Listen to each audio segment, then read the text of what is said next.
Hello everyone, কেমন আছেন সবাই? আশা করি সবাই ভালো আছেন। রোদের ঝামেলা ছাড়া কীভাবে আপনারা জলপাইয়ের আচার বানাবেন আসেন দেখে নিই। প্রথমে আমি যেটা করেছিলাম, সরিষার তেলের মধ্যে আপনার গুড়টাকে মিক্সড করে নিয়েছিলাম। দিয়েছিলাম হচ্ছে শুকনা মরিচ, ধনিয়া গুঁড়া দিয়ে দিলাম, ইভেন হচ্ছে পাঁচফোড়ন, ছোটো এলাচ মিক্সড করে আমি একটা মশলার পাউডার বানিয়েছিলাম, সেটাও দিয়েছি। পরিমাণ মতো লবণ, শুকনা মরিচ তো দিয়ে দিয়েছি, তারপরও ঝালটা একটু কম মনে হচ্ছে, এই জন্য আমি হচ্ছে গুঁড়া মরিচটা দিয়ে দিলাম। শুকনার যেটা গুঁড়া মরিচ পাওয়া যায় সেটা দিয়ে দিয়েছি এবং পরিমাণ মতো লবণ দিয়ে সবগুলো ভালো করে কষিয়ে নিয়েছি।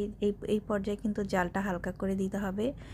তেজপাতা ইভেন হচ্ছে বাকি মশলাগুলো কিন্তু এইটার গন্ধটাকে অনেক সুন্দর করে, যেটা কিনা আচারের আমি দেখতে দেখতে আমার মুখে পানি চলে আসছে।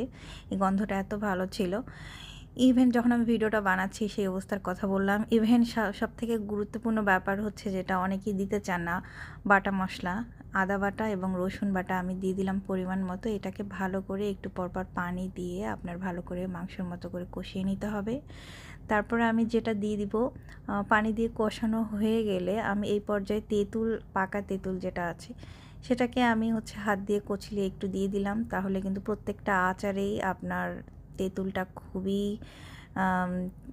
আচারের টেস্টটাকে আরও দ্বিগুণ বাড়িয়ে দেয়। আমি তেঁতুল, পাকা তেঁতুল বাজারে কিনতে পাওয়া যায়, সেটা ইউজ করেছি এবং কিছু পানি দিয়ে সেটাকে কষিয়ে নিচ্ছি।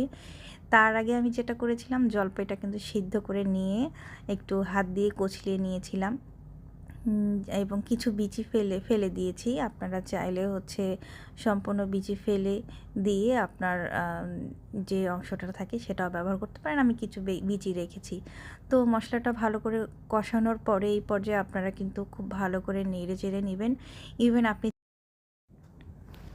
এই পর্যায়ে আপনি চাইলে সরিষার তেল অ্যাড করে দিতে পারেন, না চাইলে আপনি কিন্তু পরবর্তীতেও সরিষার তেল জাল দিয়ে পরে সেটা হচ্ছে অ্যাড করে দিতে পারেন। তবে এই পর্যায়ে আপনি যদি সরিষার তেল দেন খুবই ভালো হয়। নাড়াচাড়া করতে করতে কালার চলে আসবে। এটা সংরক্ষণ করার জন্য অবশ্যই একটা কাচের জারে রাখবেন, যেটা কিনা আপনার অনেক দিন লাস্টিং করবে থাকার জন্য। ইভেন এই পর্যায়ে অনেকে সিরকাও ইউজ করে, আপনি ইউজ করতে পারেন। আমি এই মুহূর্তে ইউজ করিনি, তাই আপনাদেরকে বলছি না। এই হলো আমার আচারের রেসিপি। ভালো লাগলে অবশ্যই সাথে থাকবেন। আল্লাহ হাফেজ।